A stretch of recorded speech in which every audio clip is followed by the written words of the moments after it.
I'm Kim. I'm Terry. We are two big women on a couch.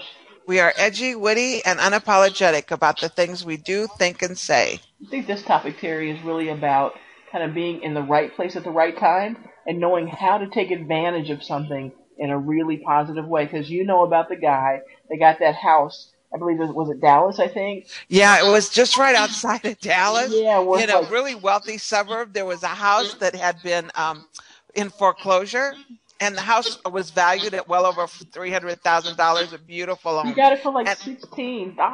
$16. It had been in foreclosure for over a year, and then the mortgage company that held the paper on it, they went out of business. So he filed a claim, and it's called adverse possession. And that's where a person can claim ownership of abandoned property unless the owner can contest it in a court.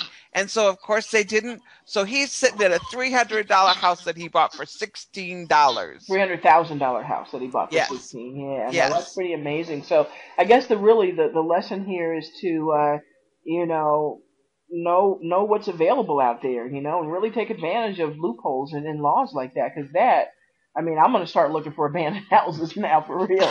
I know, I'm Seriously. not kidding you. And you know what? It's interesting because, of course, all the neighbors were really outraged Of course, because of of it, course. because they saw this person moving into their neighborhood. And so they called the police, and the police came out like they were going to arrest this guy for trespassing or burglary. But they saw his paperwork and they said, no, absolutely not. He's got a right to stay here. This is his home. Yeah, yeah. Well, I would think too that they're still probably paying some very high mortgages, and this guy, got property taxes and all that, and that's all, So I Well, you think know what I say? Good for him. I do too. I do too. That's what I say. If you can understand, laws and loopholes and stuff like that, and take advantage of things in a positive way, go for it. Oh yes, I I'm absolutely thrilled agree for the with that. man. He Thrilled said for him. that he has the rights now to even negotiate with the original owner so that that original owner can take back possession of that house as well. Oh, okay, okay.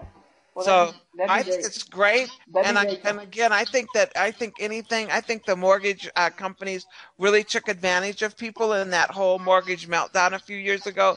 So I'm glad that people are finding out about this, and I hope more people are able to do the same thing, frankly. Well, I think that the fact that he's working with this is the part I didn't catch until you just mentioned it. The Uh-huh. fact that he's willing to maybe work with the previous homeowners, what a gift! Because Uh-huh. Exactly. even if he sells it back to them for a small profit, Mm-hmm. even if he does that, then he can get something out of it and then get their home back. That's pretty powerful. Mm-hmm. Yeah, Mm-hmm. yeah. All right. Yep. Well, thanks. I think so too. Yeah, I thought that was a great story. And I say, go on. I just say, more power to you. Yep, I agree. I'm Kim. I'm Terry. We are two big women on a couch. We thank you for being here and hope you'll check us out at twobigwomenonacouch.com.